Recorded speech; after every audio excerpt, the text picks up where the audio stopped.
La deuxième lettre de Pierre. Adresse et salutations de la part de Simon-Pierre, serviteur et apôtre de Jésus-Christ.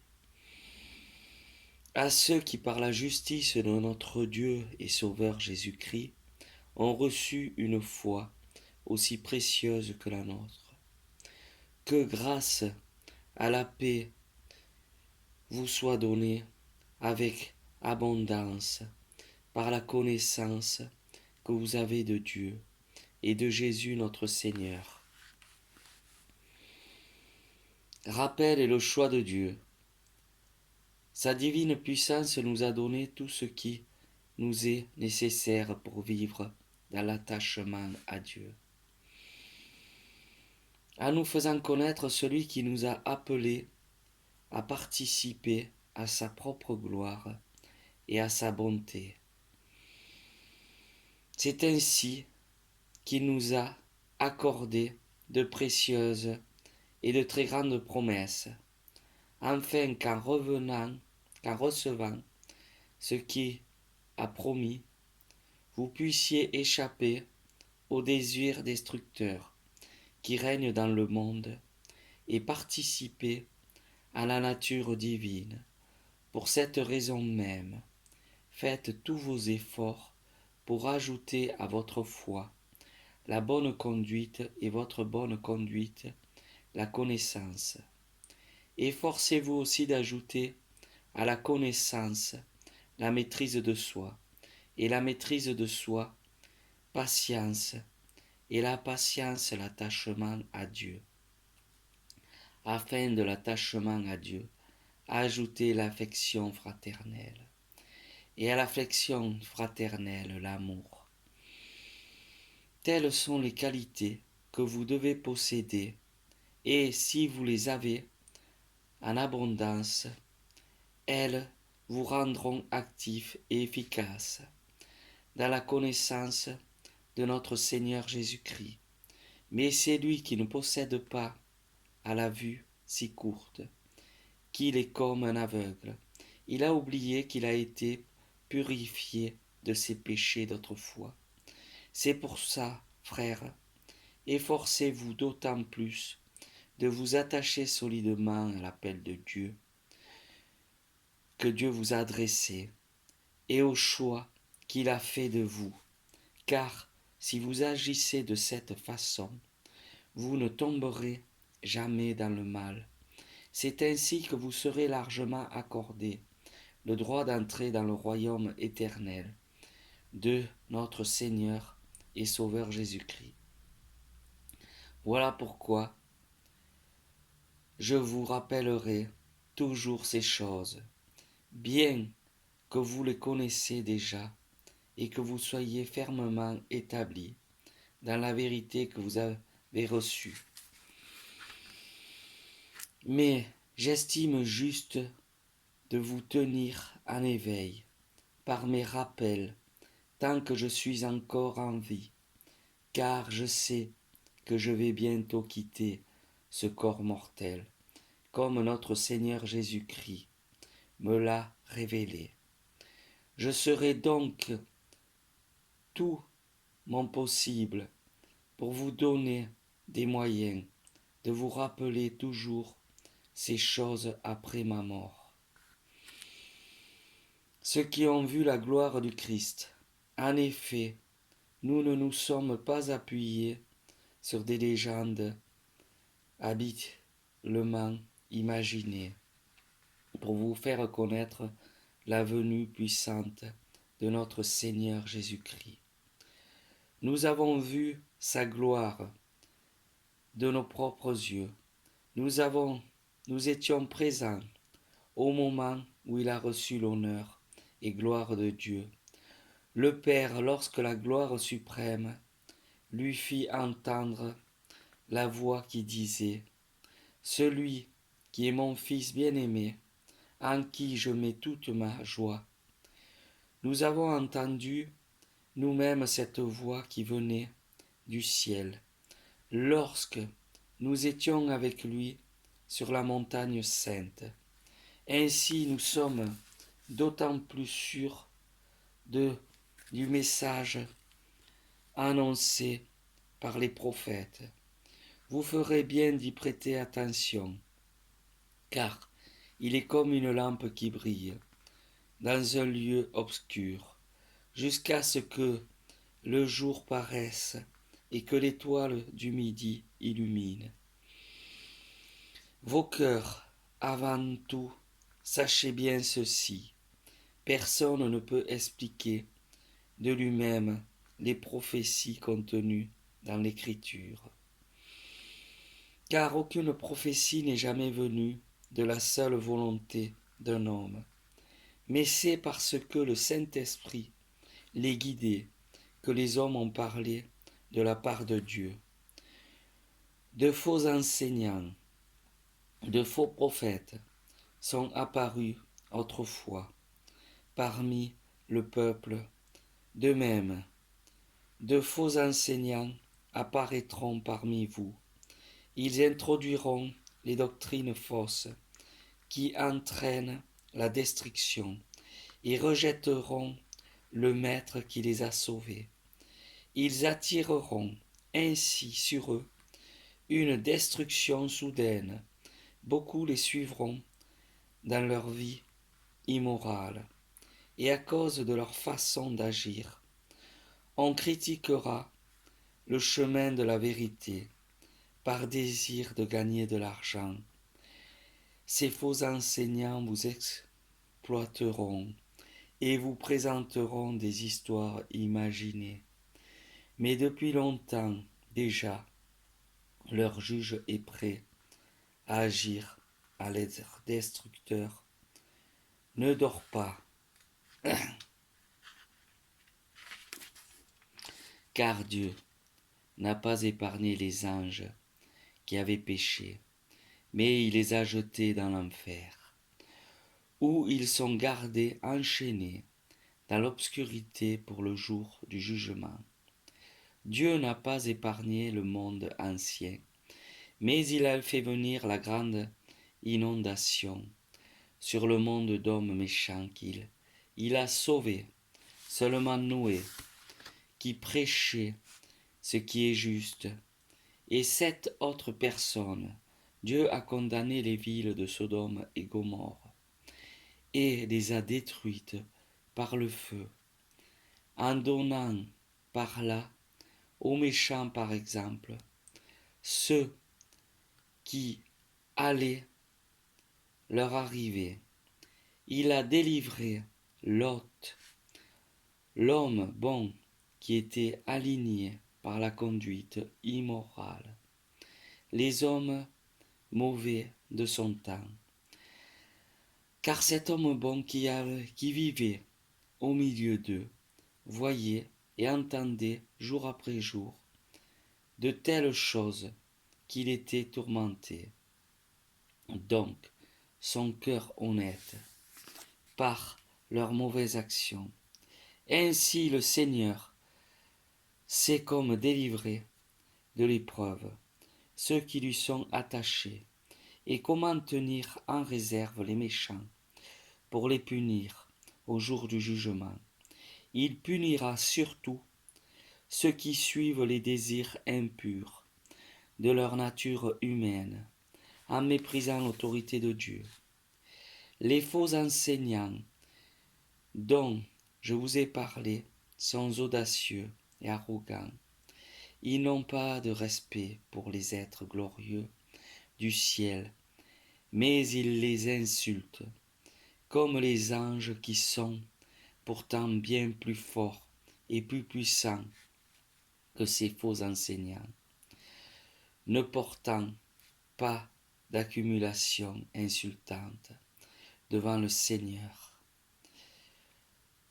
L'homme contre les êtres glorieux, mais les hommes agissant par instinct, comme les animaux sauvages qui naissent pour être capturés et tués. Ils insultent ceux qui ne comprennent pas. Ils périront de la même manière que les animaux sauvages. C'est par la souffrance qu'ils seront payés en retour, des souffrances qu'ils auront causées. Ils trouvent leur plaisir à satisfaire leurs mauvais désirs en plein jour. Leur présence est une honte, un scandale quand ils participent à vos repas de jouissance, de leur tromperie. Ils ne pensent qu'à regarder les femmes pas sérieuses. Ils n'en ont jamais assez de péché. Ils prennent au piège les personnes faibles. Leur cœur est exercé de désir de gagner de l'argent. La malédiction de Dieu est sur eux. Ils ont quitté le droit chemin et se sont égarés. Ils ont suivi le chemin pris par Balaam, fils de Bossor, qui aime l'argent, qui devait gagner en agissant mal. Mais il reçut des reproches pour sa désobéissance. En effet, une ânesse muette se mit à parler avec une voix humaine et arrêta l'action insensée du prophète. Ces hommes sont comme des sources desséchées et comme des nuages poussés par la tempête. Dieu leur a réservé une place dans l'obscurité la plus profonde. Ils formulent des déclarations orgueilleuses et stupides. Ils se servent des désirs immoraux de la nature humaine pour prendre au piège ceux qui viennent à peine de s'échapper du milieu des hommes, qui vivent dans l'erreur. Ils leur promettent la liberté, alors qu'ils sont eux-mêmes esclaves d'attitude, qui les entraînent à la destruction, car chacun est esclave de ce qui donne. En effet, si les hommes qui ont échappé aux mauvaises influences du monde, parce qu'ils ont connu notre Seigneur et Sauveur Jésus-Christ, se laissent ensuite reprendre et vaincre par elle, ils se trouvent finalement dans une situation pire qu'au commencement. Il aurait mieux valu pour eux de ne pas connaître le juste chemin que de l'avoir connu et de se détourner ensuite du saint commandement qui leur avait été transmis. Ce qui leur est arrivé prouve la vérité du proverbe qui déclare : le chien retourne à ce qu'il a vomi, et le cochon qui vient d'être lavé va de nouveau se rouler dans la boue.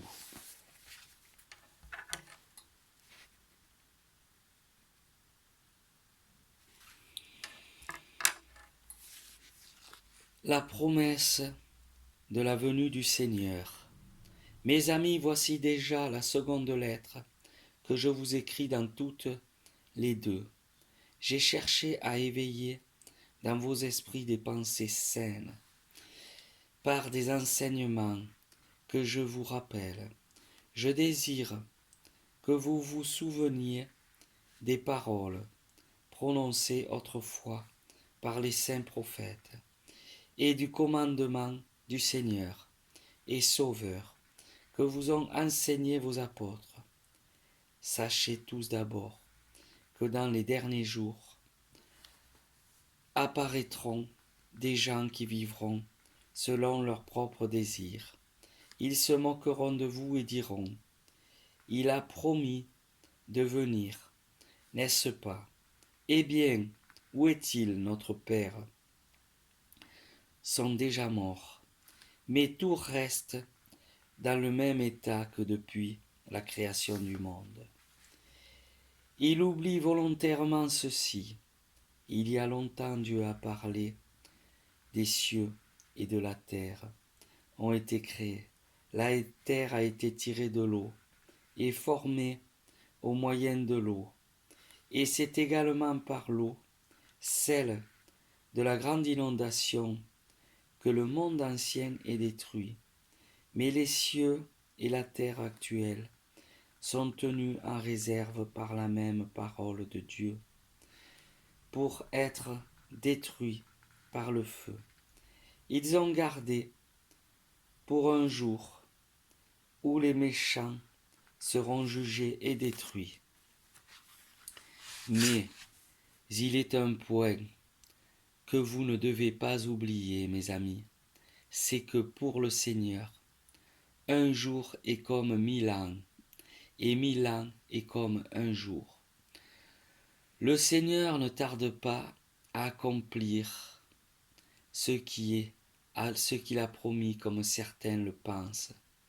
Mais il est patient envers vous, car il ne veut pas que qui que ce soit périsse. Au contraire, il veut que tous parviennent à changer de vie. Cependant, le jour du Seigneur viendra comme un voleur. En ce jour-là, les cieux disparaîtront avec un bruit effrayant. Le corps céleste seront détruits par le feu. La terre, avec tout ce qu'elle contient, cessera d'exister. Puisque tout va être détruit de cette façon, vous comprendrez bien que quel doit être votre comportement. Vous devez avoir une conduite sainte et marquée par l'attachement à Dieu. En attendant le jour de Dieu et en faisant tous vos efforts pour qu'il puisse venir bientôt, ce jour où les cieux seront détruits par le feu et où les corps célestes se fondront dans la chaleur des flammes. Mais Dieu a promis de nouveaux cieux à cette nouvelle terre, où la justice habitera. Et voilà ce que nous attendons.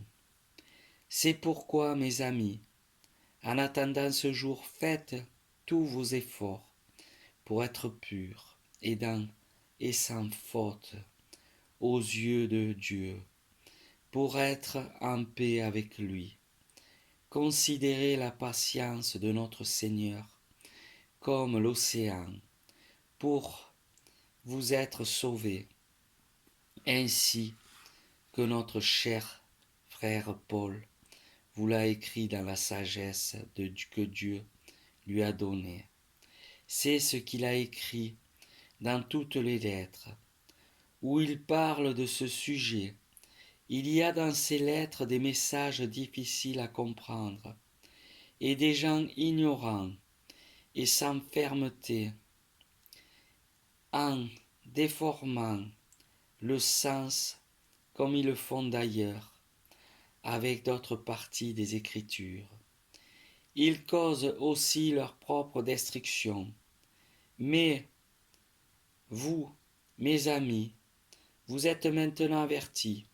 Prenez donc garde afin de ne pas vous laisser égarer par les erreurs d'hommes mauvais et de ne pas perdre la position solide qui est la vôtre.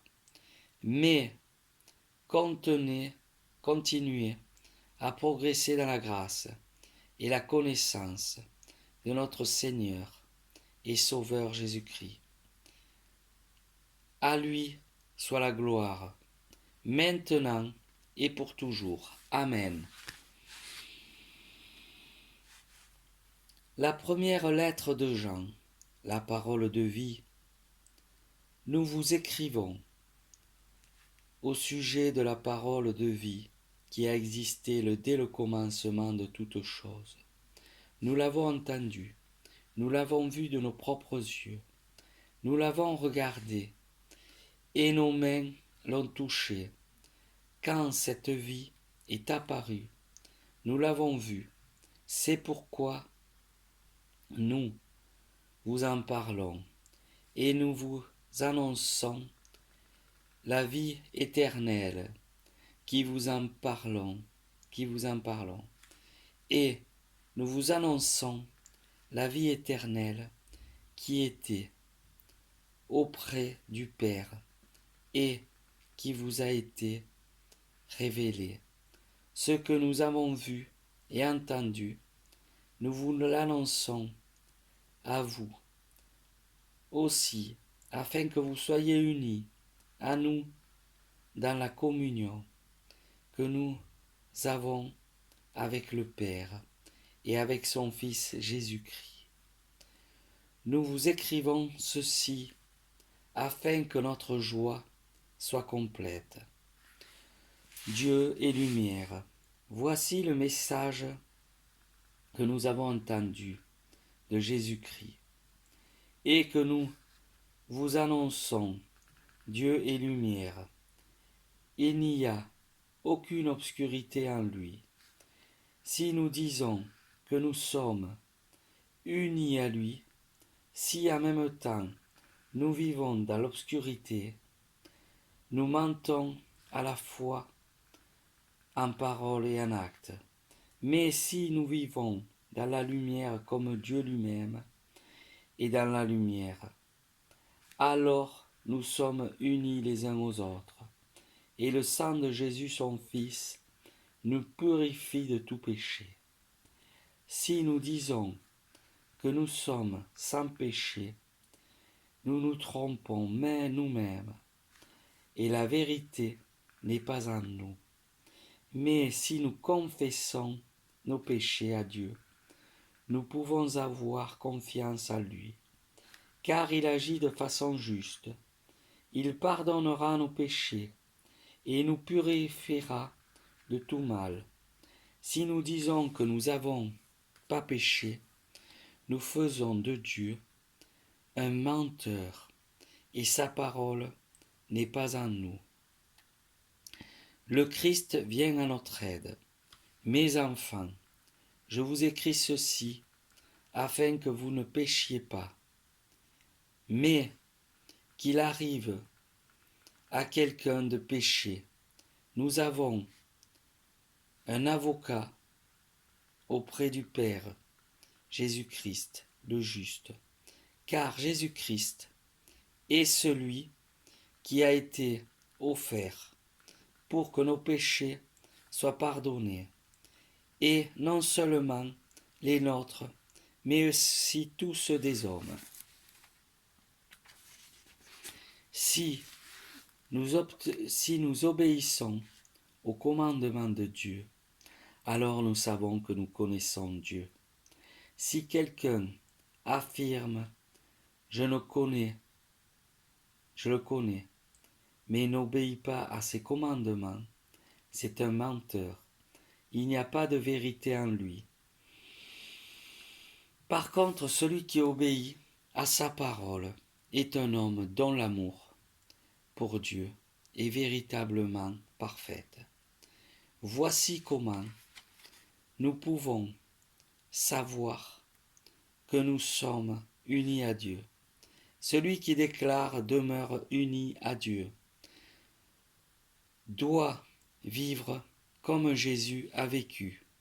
Le commandement nouveau, mes amis, ce n'est pas un commandement nouveau que je vous écris. C'est un commandement ancien que vous avez reçu dès le commencement. Ce commandement ancien est la parole que vous avez déjà entendue. Et pourtant, c'est un commandement nouveau que je vous écris. Et la vérité se manifeste en Christ. Et en vous aussi. En effet, l'obscurité s'en va. Et la vérité, lumière, brille déjà. Celui qui affirme vivre dans la lumière et qui a de la haine pour son frère ne trouve encore dans l'obscurité. Ceux qui aiment son frère demeurent dans la lumière, et ainsi il n'y a rien en lui qui puisse faire tomber un autre homme dans le péché. Mais celui qui a de la haine pour son frère se trouve dans l'obscurité. il marche dans l'obscurité et ne sait pas où il va, parce que l'obscurité l'a rendu aveugle.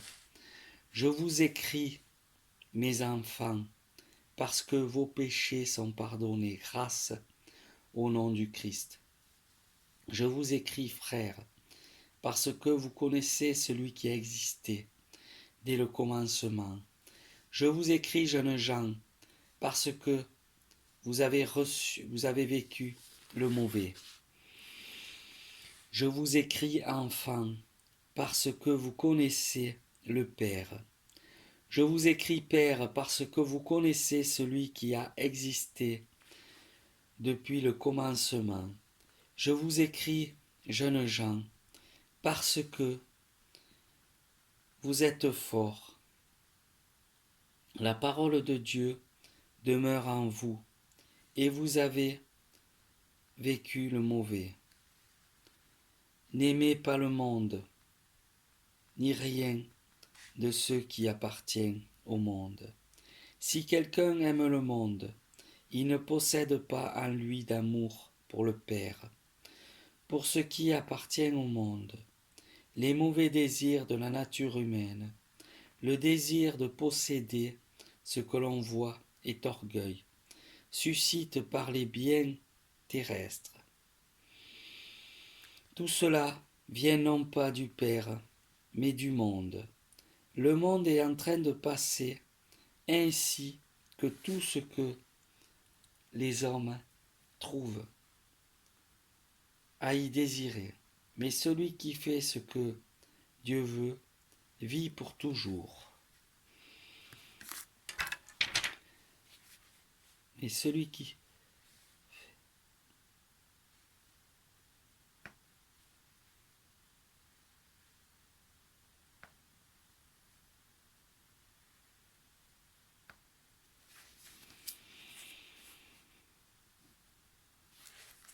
L'adversaire du Christ, mes enfants, la fin est proche.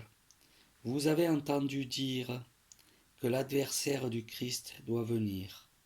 Or maintenant de nombreux adversaires du Christ sont apparus, et vous savez ainsi que la fin est proche. Les gens n'étaient pas vraiment des nôtres, et c'est pourquoi ils nous ont quittés.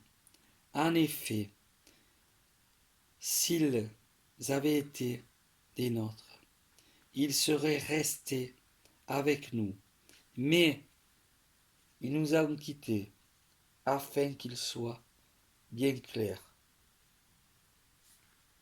qu'aucun d'eux n'était vraiment des nôtres. Quant à vous, vous avez reçu le Saint-Esprit, que le Christ a répandu sur vous. Ainsi, vous connaissez toutes les vérités. Donc, si je vous écris, ce n'est pas parce que vous ne connaissez pas la vérité, c'est parce que vous la connaissez. Vous savez aussi qu'aucun mensonge ne peut venir de la vérité. Qui est alors le menteur? C'est celui qui déclare que Jésus n'est pas le Christ. Celui-là est l'adversaire du Christ. Il rejette à la fois le Père et le Fils. En effet, celui qui rejette le Fils rejette également le Père. Celui qui reconnaît le Fils a également le Père. C'est pourquoi prenez soin de garder dans votre cœur le message que vous avez entendu dès le commencement. Si ce que vous avez entendu dès le commencement demeure dans votre cœur, vous demeurez vous aussi unis au Fils et au Père. Et voici ce que le Christ a promis de vous donner, la vie éternelle. Si je vous écris ceci au sujet de ceux qui cherchent à vous tromper, quant à vous, le Christ répandu son esprit sur vous. Comme son esprit demeure en vous, vous savez, vous n'avez pas besoin que quelqu'un vous instruise. En effet, l'Esprit vous instruit. Que tout ce que tout ce qu'il enseigne est vrai, et non pas faux. C'est pourquoi obéissez à l'enseignement de l'Esprit, en demeurant unis au Christ. Oui, mes enfants, demeurez unis au Christ, afin que vous soyez pleins d'assurance quand il paraîtra et que nous ne soyons pas remplis de honte devant lui, le jour où il viendra. Vous savez que le Christ est juste. Par conséquent, vous devez aussi savoir que tout homme qui sait ce qui est juste est enfant de Dieu.